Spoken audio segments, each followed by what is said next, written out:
niseme kwamba imekuwa kama ni ndoto, kwa sababu kwanza kuja kufanya kazi kwenye klabu kubwa kama Yanga, na leo nimepata hii nafasi.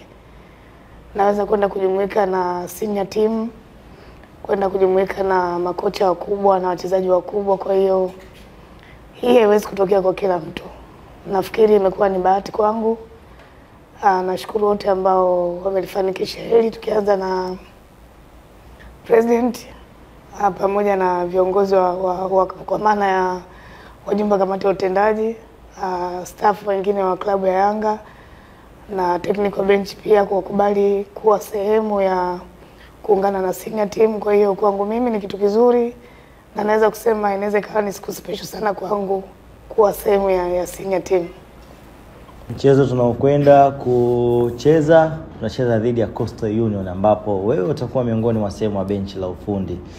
Unakwenda kuongeza nini kwenye maisha yako ya mpira wa miguu?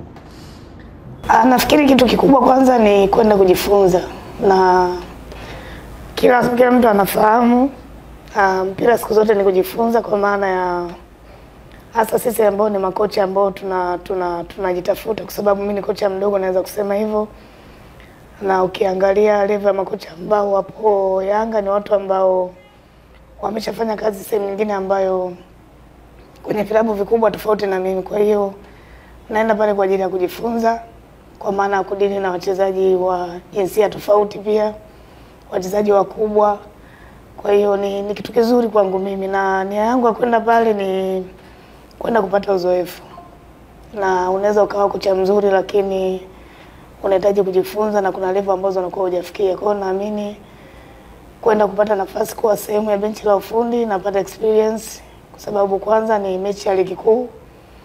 Ni mechi ambayo ni ligi ambayo ni top kabisa ukiangalia kwa Afrika pia. Kwa hiyo naweza kusema ni faraja kwangu mimi, na nafikiri ni mwanzo mzuri, kwa sababu imekuwa ni ndoto yangu mimi kufundisha timu ya wanaume. Mara nyingi nimekuwa nikizungumza, kwa hiyo nafikiri inaweza kuwa ni platform nzuri kwangu mimi kuanzia safari yangu ya kufundisha timu ya wanaume, hata kama itakuwa Yanga, lakini inaweza hiki ambacho kimetokea sasa hivi kikawa ni msaada kwangu huko baadaye kwa ajili ya kufikia ndoto zangu.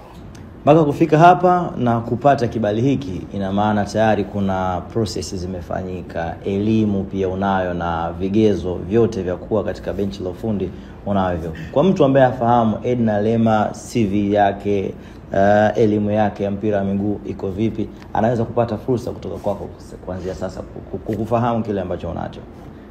Mimi kwanza elimu yangu ya ukocha, nina diploma hii ya CAF.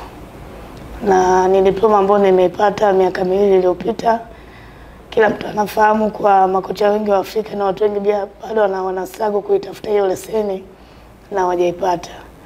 Na nimekuwa kocha kwenye national team kwa muda mrefu tangu 2015 mpaka 2021.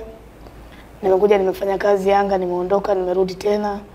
Kwa hiyo kwa elimu yangu nafikiri naweza kufanya kitu kizuri kwenye mpira, lakini nahitaji muda na nahitaji kupata uzoefu, kwa sababu kuwa kocha peke yake haimaanishi kwamba ndio umekuwa kocha mzuri. Lazima ufanye kazi, uone na watu waone namna ambavyo unatumikia career yako, kujua kwamba uwezo wako ukoje. Kwa hiyo nafikiri nafasi yangu mimi sasa kwenda kuonyesha kitu kingine tofauti na hiki ambacho watu wamekizoea, kwa maana ya kufanya kazi kwenye timu ya wanaume. Na nafikiri inaweza kuwa njia sahihi kwangu mimi kwa ajili ya kufikia kule ambapo napahitaji. Kama mwanamke, bila shaka unaweza kuwa mwanamke wa kwanza kuwa kama kocha msaidizi kwenye mechi ya ligi kuu. Hii kwako inatafsiri nini? Inakumotivate kwa namna gani?